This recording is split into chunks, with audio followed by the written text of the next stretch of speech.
எல்லாருக்கும் வணக்கம். ஒரு வித்தியாசமான ஒரு காணொலியோட உங்களை சந்திக்கலாம் இருக்க. என்ன அப்படி பார்த்தீங்கன்னா வந்து தமிழ் அரசியல் பிறப்பிலே வந்து மிக மூத்த இலங்கை அரசியல் பிறப்பிலே வந்து மிக ஒரு மூத்த அரசியல்வாதியால் திகழ்ந்த ராஜவிரோதியம் சம்பந்தனை பற்றி தான் பார்க்குறோம். அதாவது பார்த்தீங்கன்னா இவர் வந்து 1933 ஆண்டு 2ஆம் மாதம் 5ஆம் தேதி வந்து திருவண்ணாமலையில் பிறந்து அதுக்கப்புறம் வந்து அவர் வந்து சட்ட கல்லூரியில் படித்து வழக்கறிஞராக மாறியிருக்காரு.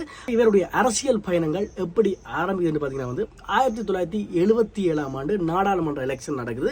அதாவது வந்து தமிழர் விடுதலை கூட்டணி சார்பாக வந்து இவர் வந்து எலெக்ஷனில் நிற்கிறாரு. திருவோணமலை தொகுதியில் வந்து நிற்கிறாரு. அதில் வந்து அவர் பெற்ற வாக்குகள் அப்படின்னு பார்த்தீங்கன்னா வந்து 15,144 வாக்குகளை வந்து அவர் பெற்று வந்து நாடாளுமன்றத்துக்கு தெரிவாகிறது தான் குறிப்பிடத்தக்க ஒரு விடயமாக இருக்கு. இதுக்கு பிறகு என்ன நடந்துச்சுன்னு பார்த்தீங்கன்னா வந்து 1983ஆம் ஆண்டு இந்த தமிழர் விடுதலை கூட்டணியில் இருக்கிற எல்லா நாடாளுமன்ற உறுப்பினர்களும் வந்து இந்த நாடாளுமன்றத்தை புறக்கணிக்கிறார்கள். ஏன்டா புறக்கணிக்கிறார்கள் பார்த்தீங்கன்னா வந்து இதில் வந்து தனி நாடு கோருவது தவறு, அதுக்கு ஆதரவாக வந்து எல்லாருமே சத்திய பிரமாணம் செய்யணும் அப்படின்ட்டு சொல்லப்படுறது. அதால் சத்திய பிரமாணம் செய்கிறோம். அது மட்டும் இல்லாமல் அன்றைய காலத்தில் வந்து ஜூலை கலவரம் கேள்விப்பட்டிருக்காங்க. அது வந்து 1983ஆம் ஆண்டு 3000க்கும் மேற்பட்ட தமிழர்கள் வந்து இறக்கப்பட்டார்கள். எத்தனையோ சொத்துக்கள், தமிழருடைய சொத்துக்கள் இல்லாமல் ஆக்கப்பட்டது, சிதைவடைக்கப்பட்டது. அதுக்கு எதிராக வந்து அந்த நாடாளுமன்றத்தை புறக்கணித்தார்கள். அதுக்கப்புறம் வந்து நாடாளுமன்றத்துக்கு ஒரு தரம் போக முடியல. அதாவது 3 மாதம் நாடாளுமன்றத்துக்கு போகாதபடியாக வந்து சம்பந்தர் வந்து தன்னுடைய பதவிகளை இழக்க நேரிடுறதுன்றதான் குறிப்பிடத்தக்க விஷயமாக இருக்குது. இதுக்கு பிறகு வந்து கொஞ்சம் வருடங்களுக்கு பிறகு வந்து 1989ஆம் ஆண்டு நடந்த நாடாளுமன்ற தேர்தலில் வந்து தமிழர் விடுதலை கூட்டணி சார்பாக வந்து திருவண்ணாமலை மாவட்டத்தில் வந்து போட்டியிட்டார். ஆனால் போட்டியிட்ட சம்பந்தன் அவர்களை வந்து வெற்றியிட்ட முடியவில்லை என்றுதான் குறிப்பிடத்தக்க விடயமாக இருக்குது. அதிலும் குறிப்பாக சொல்லப்பட வந்து சம்பந்தன் அவர்கள் நின்ற எலெக்ஷன்லேயே வந்து ஒரு முறை தான் தோற்றிருக்கிறாரு அப்படின்றது மிகவும் குறிப்பிடத்தக்க விடயமாக இருக்கு. சம்பந்தன் அவர்களை பொறுத்த வரைக்கும் 1977 இருந்து இப்ப வரைக்கும், அதாவது இறப்பு 2024 வரைக்கும் அவருடைய அரசியல் பயணங்கள்ல எந்தவித ஓய்வுகளும் இல்லாத நிலைமை தான் இருந்திருக்கு. அது மட்டும் இல்லாம முதிர்ச்சி பெற்ற ஒரு அரசியல்வாதி அப்படின்னு சொல்லலாம். அது மட்டும் இல்லாம அவருடைய இறந்த உடல்களை பார்ப்பதற்கு வந்து நிறைய பேர் சென்று வந்து கொண்டே இருக்கிறார்கள். அது மட்டும் இல்லாமல் இலங்கையின் ஜனாதிபதியான ரணில் விக்ரமசிங்கே என்ன தெரிவிச்சிருக்காரு அப்படின்னு பார்த்தீங்கன்னா வந்து அந்த காலத்தில் வந்து நாடாளுமன்றம் செல்லைக்கு வந்து நிறைய நண்பர்கள் வந்து நாடாளுமன்றம் செல்கிறார்கள். அந்த சகாக்களை வந்து இப்போ எஞ்சி இருக்கிற சகாக்களாக தான் இந்த சம்பந்தர் இருந்தார். இப்போ அவரும் இல்லை அப்படின்றது தனக்கு மனவேதனையை அளிக்குது என்று மட்டும். அது மட்டும் இல்லாமல் சம்பந்தர் அவர்கள் வந்து தன்னிடம் ஒரு கருத்து தெரிவிச்சிருக்காங்க. ரணில், நான் வந்து இலங்கையை உடைப்பேன், அதாவது துண்டாக்குவேன் என்று நீங்கள் நினைக்கிறீங்களா? ஏன்னு பார்த்தீங்கன்னா வந்து 1948ஆம் ஆண்டு இலங்கை சுதந்திரம் அடைஞ்சு வந்து அந்த சுதந்திரத்தை நானும் போய் சென்று பார்த்தேன் அப்படின்னு வந்து சொல்லியிருக்காரு ரணில். அதாவது வந்து அதிகார பகிர்வை சம்பந்தர் வந்து கேட்கறதுல வந்து மும்முரமாக இருந்தார். அப்படின்னா இந்த அதிகார பகிர்வை வந்து நாங்கள் கொடுக்குறதான் அவருக்கு நாங்கள் கொடுக்குற அஞ்சலிக்கு சமம் அப்படின்னு வந்து ரணிலர்கள் தெரிவிச்சிருந்தார். அது மட்டும் இல்லாமல் மஹிந்த ராஜபக்சவும் போயிருந்தார்.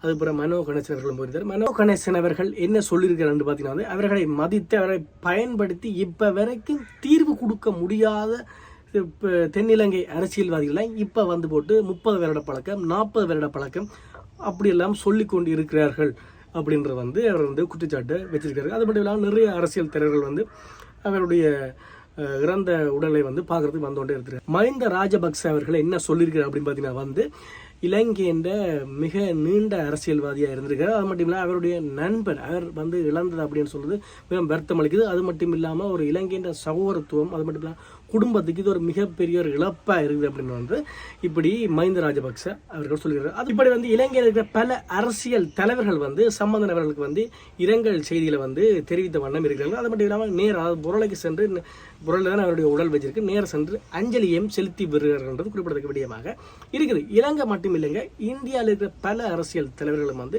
சம்பந்தன் அவர்களுக்கு வந்து இரங்கல் செய்திகளை தெரிவிச்சிருக்கு. அதாவது வந்து குறிப்பாக சொல்லப்போனால் வந்து தமிழக முதலமைச்சராக இருக்க மு க ஸ்டாலினாக இருந்தாலும் சரி, இந்திய பிரதமராக இருக்கிற மோடியாக இருந்தாலும் சரி, தங்களுடைய இரங்கல் செய்திகளை வந்து தெரிவித்த வண்ணம் இருக்கிறார்கள். அது புலம்பெயர்ந்த நாடுகளில் இருக்கிற சுவிஸ் தமிழ் பேரவையால் வந்து இவர் வந்து தமிழற்ற பிரச்சனையை வந்து சர்வதேசத்துக்கு எடுத்து கொண்டு போனவர் அப்படின்னு சொல்லும் அஞ்சலிகளையும் தெரிவிச்சிருக்கிறது குறிப்பிடத்தக்க விடயமாக இருக்குது. இவருடைய இறப்புக்கு வந்து இலங்கையில் இருக்கிற பல அரசியல் தலைவர்களாக இருந்தாலும் சரி, இந்தியாவில் இருக்கிற பல அரசியல் தலைவர்களாக இருந்தாலும் சரி, புலம்பெயர்ந்த நாட்டில் இருக்கிற பல தலைவர்களாக இருந்தாலும் சரி, பல இரங்கல் செய்திகளை பகிர்ந்த வண்ணமே இருக்கிறார்கள். என்ன இருந்தாலும் வந்து இவருக்கு எதிராக வந்து பல விமர்சனங்களும், அதாவது இறந்தா பிறகும் பல விமர்சனங்களும் வந்த வண்ணமே இருக்கிறது குறிப்பிடத்தக்க விடயமாக இருக்குது. அதாவது பார்த்தீங்க அப்படின்னு சொன்னால் ஒரு மனிதனானவன் இறந்தா பிறகு அவனுடைய விமர்சனங்கள் எப்படி இருக்குன்னு பார்த்தீங்கன்னா வந்து அவனுடைய மறையான பக்கங்களை விட்டு போட்டு நேரான பக்கங்களை சொல்கிறதான் அவனுடைய பழக்கமாக இருக்குது.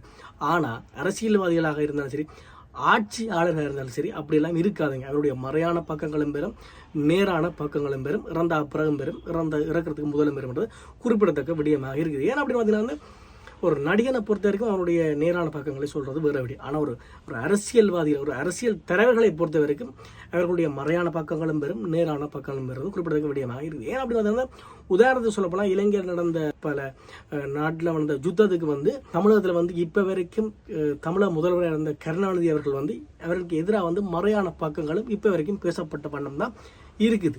ஏன் இதை சொல்கிறேன் அப்படின்னு பார்த்தீங்கன்னா வந்து அரசியல்வாதிகளை பொறுத்த வரைக்கும் உங்களை நம்பி ஓட் போட்டு உங்களை நம்பி வாக்கு செலுத்தி அத்தனை மக்கள்களுக்கு நீங்கள் வந்து உண்மையாக இருப்பீர்களாக இருந்தாலும் சரி, இப்போ ஆட்சியாளர்களாக இருந்தாலும் சரி, இதுக்கு முதல் ஆட்சியாளர்களாக இருந்தாலும் சரி, இனிமேல் ஆட்சி செய்ய போகிற ஆட்சியாளர்களாக இருந்தாலும் சரி, உங்களை நம்பி ஓட் போட்ட அத்தனை மக்களுக்கு நீங்கள் வந்து விசுவாசமாகவும் உண்மையாகவும் அவர்களுடைய பிரச்சனைகளை அறிந்து நீங்கள் செயல்படுவீர்கள் அப்படின்னு சொன்னால் நீங்களே அவருடைய வாழ்க்கையில் மிகப்பெரிய ஒரு அத்தியாவசியமாகவும் மிகப்பெரிய புத்தகமாகவும் இருப்பீர்கள்ன்றது குறிப்பிடத்தக்க விடயமாக இருக்குது. இனிமேல் வரப்போகிற அரசியல்வாதிகளும் இது ஒரு மிகப்பெரிய ஒரு பாடமாக இருக்கும் அப்படின்றது எந்தவித மாற்று கருத்தும் இல்லை. குறிப்பாக சொல்ல போனால் இலங்கையில் கூட தந்தை செல்வ அவர்கள் வந்து இறக்கிறதுக்கு முதல் ஒரு வார்த்தை ஒன்று சொல்லியிருந்தார் என்று அன்றைய ஊடகங்களால் சொல்லியிருந்தாங்க. என்ன அப்படின்னு பார்த்தீங்கன்னா வந்து இனி வரும் காலங்களில் தமிழ் மக்களை கடவுள் தான் காப்பாற்ற வேணும் அப்படின்ற ஒரு வசனத்தை கூட சொல்லியிருந்தார்.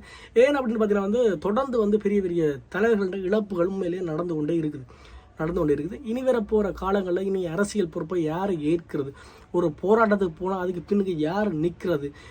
இப்போ கூட ஒரு செய்தி ஒன்று வந்திருக்கு, வேறு ஒரு கட்சியில் இருந்தே அவருக்கு ஒரு புற்றுநோய் அப்படின்னு சொல்லி ஒரு தகவல்லாம் வந்து உண்மையாக போயோ தெரியல. இதெல்லாம் பார்க்க வந்து இனி வர்ற காலங்களில் தமிழ் மக்களுக்கு ஒரு பிரச்சனை அப்படின்னு சொன்னால் கிட்டத்தட்ட தமிழ் மக்களுக்காக பல கட்சி எல்லாமே இருக்குது. பல கட்சியில் இருக்குது, பல தலைவர்மார்கள் இல்லாமல் போனால் அந்த தமிழ் மக்களுக்கு ஒரு பிரச்சனை அப்படின்னு சொன்னால் யார் முன்னுக்கு நிற்கிறது, தமிழ் மக்களுக்கு யார் தீர்ப்பை பெற்று தாருது என்ற ஒரு மிகப்பெரிய கேள்விக்குறியாக இருக்குது. இப்போ வரைக்கும் பார்த்தீங்க அப்படின்னு சொன்னால் பழைய ஆக்கள் தான் இன்னுமே அரசியல் இருக்கிறாங்க. இளைஞர்கள் கட்டாயம் வந்து அரசியலுக்கு வரணும், வந்தால் நல்லா இருக்கும், நல்லவர்கள் வரணும், படித்த ஆக்கள் வரணும், நிறைய பேர் வழி நடத்தணுன்றதுல வந்து எல்லாருடைய ஆசையாக இருக்குது அப்படின்னு குறிப்பிடக்கூடியமாக இருக்குது. ஓகே நண்பா, இன்னொரு காணொலி ஊடாக உங்களை சந்திக்கும் வரை உங்களிடமிருந்து விடைபெற்று செல்கிறேன் என்று உங்களாது. வணக்கம் நண்பா.